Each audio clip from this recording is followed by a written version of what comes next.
Everyone, मैं अर्चना आप सभी का स्वागत करती हूँ।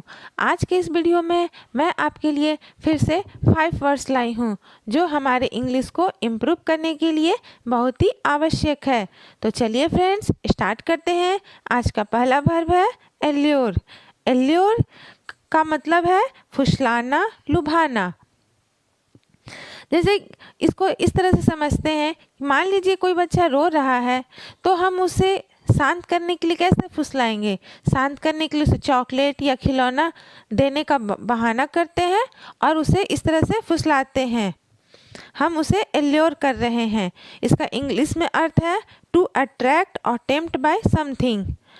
एल्योर वर्ब के फॉर्म्स हैं एल्योर्स वर्ब 1, एल्योर्ड वर्ब 2 और वर्ब 3, एल्योरिंग वर्ब 4। इसके सिनोनिम्स हैं कैप्टिवेट, बिविच, इंटाइस।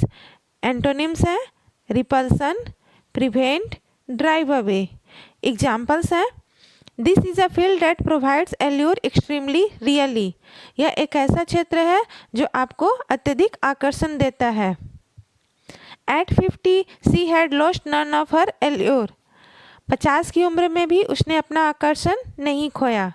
अब हम दूसरे वर्ड की ओर मूव करते हैं। दूसरा वर्ड है कॉन्टेमिनेट। कॉन्टेमिनेट भी एक वर्ब है जिसका शाब्दिक अर्थ है दूषित करना, अपवित्र करना।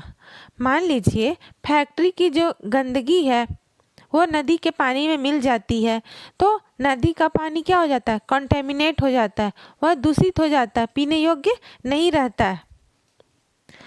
और इसको इंग्लिश में सिंपल शब्दों में समझें तो to add a substance which will make something dirty और हार्मफुल। कोई भी चीज़ जो मिल जाती है तो कोई भी चीज़ गंदगी पानी में मिल के उसे गंदा और हानिकारक बना देती है। इसके वर्ब फॉर्म्स हैं contaminates verb 1, contaminated verb 2 and verb 3, contaminated, contaminating verb 4। Synonyms हैं डिफाइल, पॉल्यूट, फाउल। एंटोनिम्स हैं क्लीन, सैंक्टिफाई, डिसइंफेक्ट। इसके एग्जाम्पल्स हैं, इसे एग्जाम्पल से समझते हैं। The river has been contaminated with waste. Waste means कचरा, ये कचरे से दूषित हो गई। जो नदी का पानी है वो कचरे से दूषित हो गया, कॉन्टेमिनेट हो गया। The water here could be contaminated so you should boil it before drinking. जो पानी दूषित हो जाता है वो हमें पीने से पहले उबालना चाहिए। अब हम तीसरे वर्ड की ओर मूव करते हैं। तीसरा वर्ड है वेनरेट। वेनरेट भी एक वर्ब है जिसका शाब्दिक अर्थ है हिंदी में सम्मानित करना, आदर करना, बड़ों का सम्मान करना, बड़ों की बात मानना वेनरेट है। इसको इंग्लिश में समझें तो to have and show a lot of respect for somebody. मतलब किसी को बहुत ज़्यादा रिस्पेक्ट और उनकी बातों को मानना वेनरेट है। सिनोनिम्स हैं हेलो, रिवर, रेस्पेक्ट। एंटोनिम्स हैं डिसलाइक, स्कॉर्न, डिसडेन।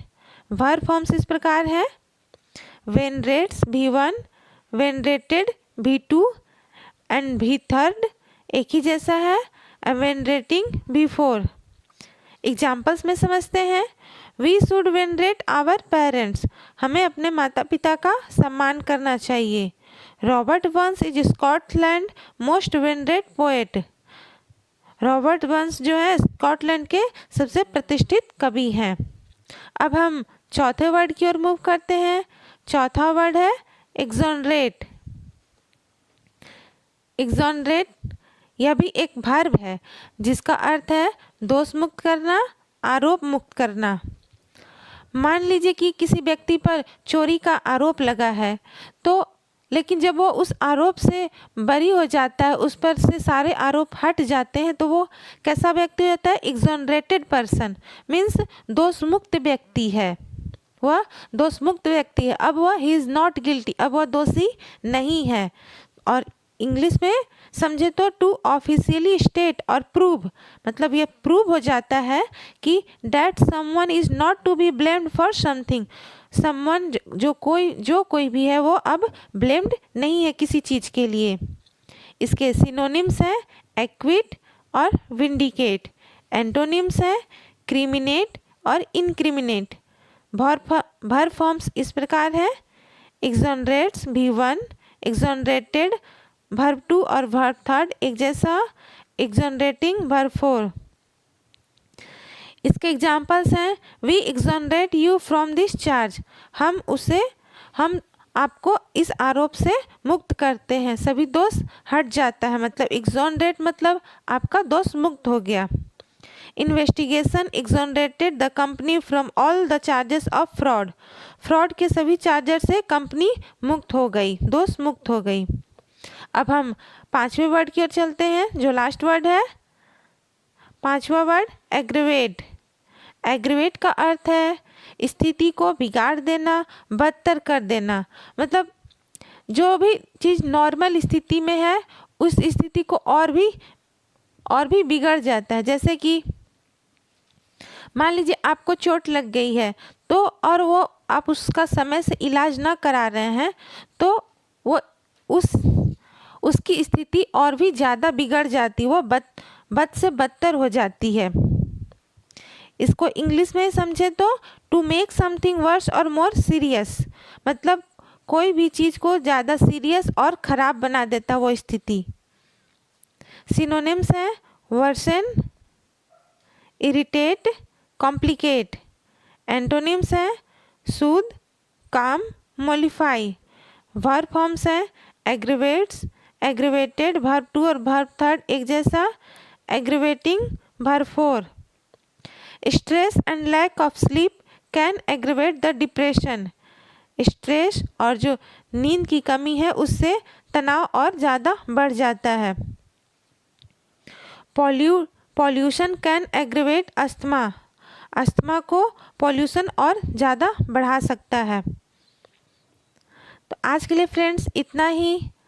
अगर आपको मेरा वीडियो पसंद आए तो आप मेरे चैनल को लाइक, शेयर एंड सब्सक्राइब करें। धन्यवाद।